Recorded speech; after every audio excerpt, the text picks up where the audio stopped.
উত্তরবঙ্গের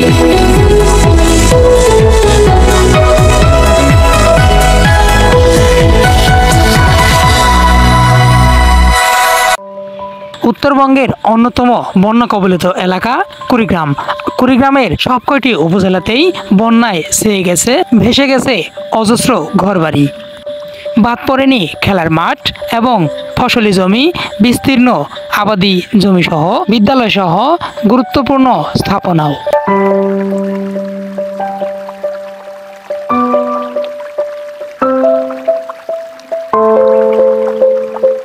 ঈদের আনন্দ কাটতে না কাটতেই বয়ে গেছে বন্যা। ঈদের কয়েকদিন আগে থেকেই শুরু হয়েছে ভারী বৃষ্টি এবং বজ্রপাত। ভারী বর্ষণে কুড়িগ্রামের জনজীবন হয়ে উঠেছে দুর্বিষহ। Mohammad Anwar Hossain, news Tribune, Kurigram.